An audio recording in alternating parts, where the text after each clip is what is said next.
মিডিয়ার মাধ্যমে প্রকাশ হোক, লুকোচুরি করার আর কিছু নেই। আমি মোদিকেও বলছি এই ময়দান থেকে, আমরা আর ভয় করি না।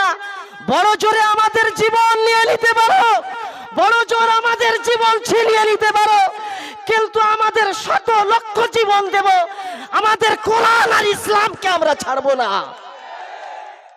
আগামী দিনে কলকাতায় না খেয়ে আমাদের গণ আন্দোলন করতে যদি হয়, আমরা রৌদ্রে দাঁড়িয়ে আন্দোলন করতে পারবো তো?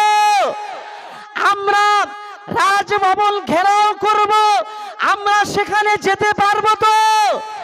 আগামী দিনে মোদির ঘর যদি ঘেরাও করতে হয়, যেতে পারবো তো? আগামী দিনে যদি কেউ আমাদের বাধা দেয়, এই বাধাকে উপেক্ষা করে যেতে পারবো তো? সত্যি স্বীকার করতে হয়, সালাউদ্দিন আইয়ুবীর মতো বীর আল্লাহ হয়তো আমাদেরকে দান করেছেন ফুরফুরার উজ্জ্বল নক্ষত্র পীরজাদা আব্বাস সিদ্দিকীকে। আজকে খুব দুঃখ এবং ভারাক্রান্ত মন নিয়ে এত দূর ছুটে এসেছি।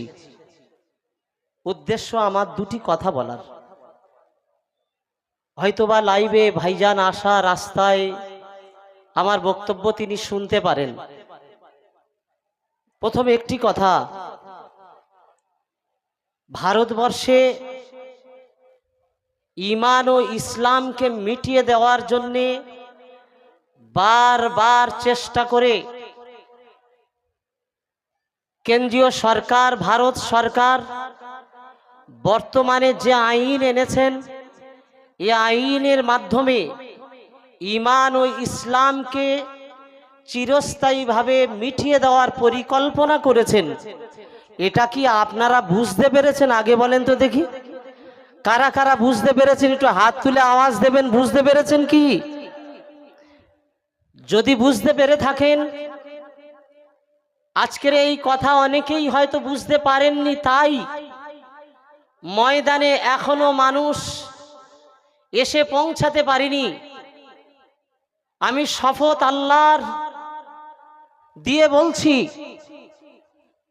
আমাদের ঐতিহ্য রক্ষা শুধু নয়, আমাদের অস্তিত্ব রক্ষা শুধু নয়, আমাদের আজকে এই ভারতবর্ষে বেঁচে থাকার লড়াই হলে আলাদা হতো, আমাদের ইসলাম বাঁচানোর লড়াই। সেই ইসলাম বাঁচানোর লড়াইতে আজকে যারা ময়দানে এসেছেন, আমি আত্মবিশ্বাসের সঙ্গে বলছি, এই ময়দানে আসা এবং ফিরে যাওয়া যতটুকু সময় দেবেন, আল্লাহ পাক এই সময়টাকে জিহাদের মূল্য দান করবেন।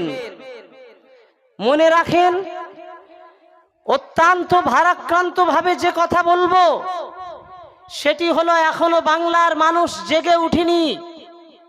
বাংলার মানুষকে জাগাতে ছুটে এসেছি এত দূরে।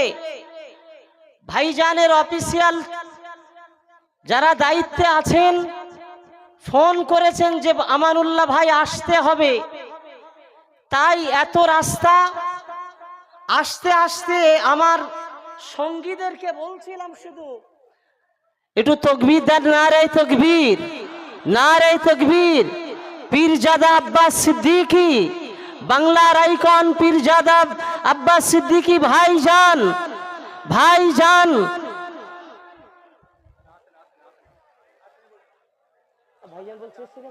এসে যাবেন, অসুবিধা নেই। আমার কটা কথা আপনাদের মন দিয়ে শোনার খুব বিনয়ী অনুরোধ করছি।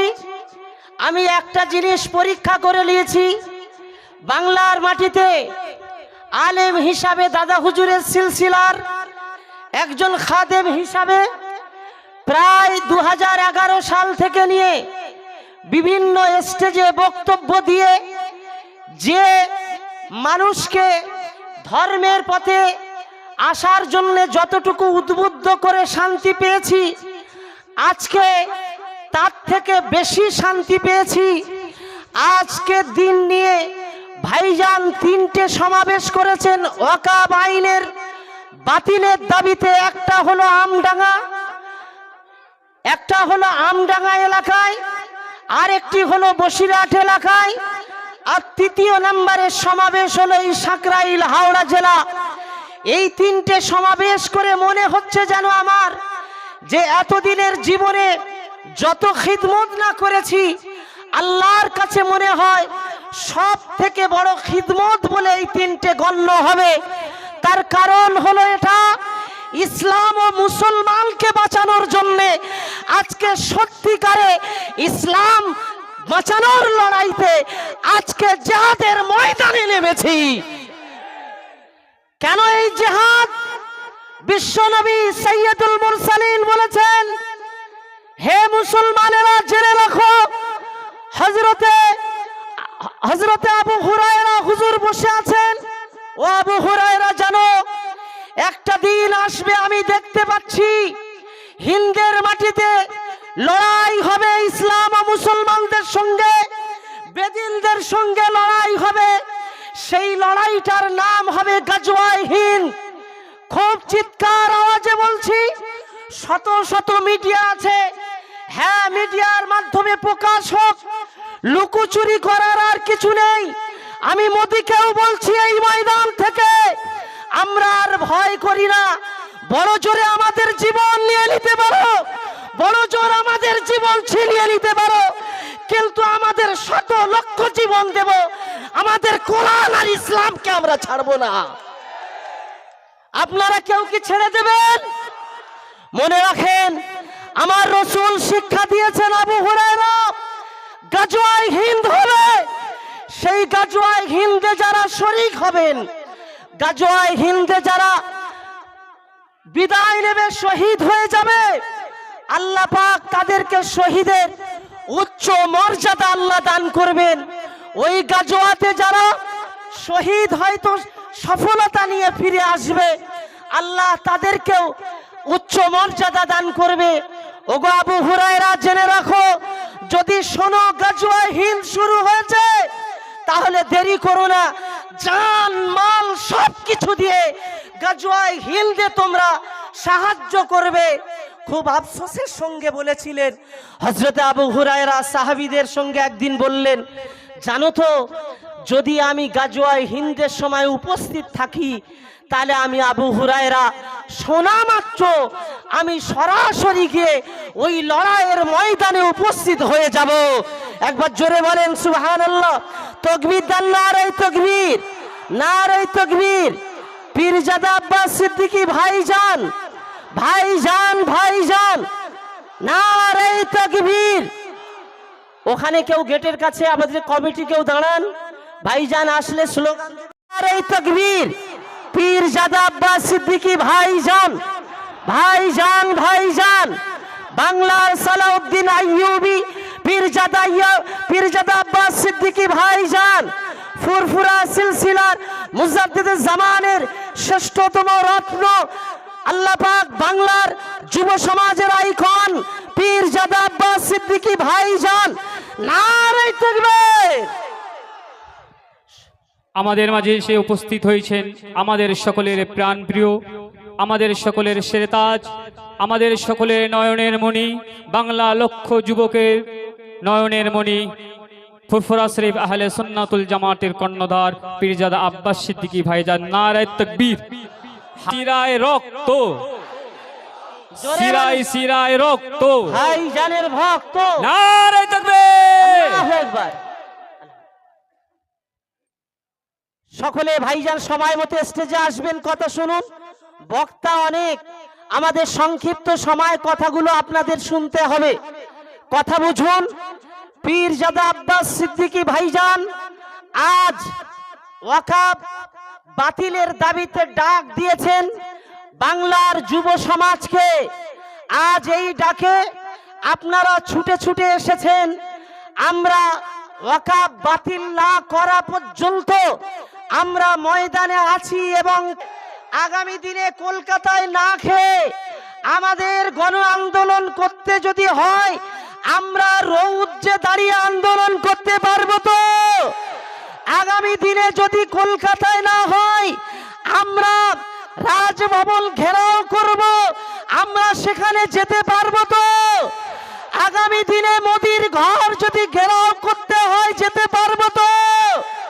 আগামী দিনে যদি কেউ আমাদের বাধা দেয় এই বাধাকে উপেক্ষা করে যেতে পারবো তো? যদি সত্যি এটা ইমানিয়াতের হাত হয়, এটা যদি মুনাফিকের হাত যদি না হয়, আমি কসম আল্লাহর করে আপনাদের সাথে বলছি, শেয়ার করছি আপনাদের সাথে। আমার সঙ্গে বহু ওলামাদের কথা হয়, আপনারা জানেন না আমি ওয়েস্ট বেঙ্গল ওলামা বোর্ডের দায়িত্বে আছি। আমরা ওলামা বোর্ডের পক্ষ থেকে সমর্থন দিয়েছি আহলে সুন্নাতুল জামাতের এই যে ফুরফুরা শরীফ আহলে সুন্নাতুল জামাত এই সংগঠনকে। এই সংগঠন যতদিন আন্দোলন চালাবে আমরা সমর্থন দেব। বাংলার যত ইমাম সাহেব আছেন, বাংলার যত আলেম ওলামা আছেন, বাংলার যত আমার মাওলানা ভাইরা আছেন, আপনারা বুকে হাত দিয়ে জিজ্ঞাসা করবেন, ভাই পীরজাদা আব্বাস সিদ্দিকীর এই আন্দোলন আপনার ভালো লাগে কিনা বলুন। প্রত্যেকেরই ভালো লাগে, শুধু আসতে পারে না বাধা আছে বলে। আমি আশা করছি ইনশাআল্লাহ আশা শুরু হয়েছে, আপনারা ভীত হবেন না। সব ইমামরা এই ময়দানে পীরজাদা আব্বাস সিদ্দিকীর সঙ্গে হাতে হাত মিলাবে খুব তাড়াতাড়ি ইনশাআল্লাহ। সবাই আসবে, আপনারা ভীত হবেন না, সবাই আসবে আমার জানা আছে ইনশাআল্লাহ। আর বিশেষ করে যারা আটকাবার চেষ্টা করে আমি তাদেরকে বলছি, তোমরা যদি আটকানোর চেষ্টা করো তোমরা আগামী দিনে তোমরাই আটকে পড়বে। তোমরা রাস্তা তৈরি করে দাও, আগামী দিন তোমাদের বুকে করে আমরা নিয়ে বেড়াবো। যদি এই মাটিতে ইসলামকে বাঁচাতে চান, এই মাটিতে মুসলমান কবরস্থান মসজিদ মাদ্রাসা বাঁচাতে চাই, পীরজাদা আব্বাস সিদ্দিকীর হাতকে শক্ত করতে হবে। আমরা সকলেই আছি। খুব সংক্ষিপ্ত ভাইজান এসে গেছে, আমি এই মুহূর্তে আমার আলোচনা শেষ করছি। ওমা আলাইনা ইল্লাল বালাগ। আসসালামু আলাইকুম।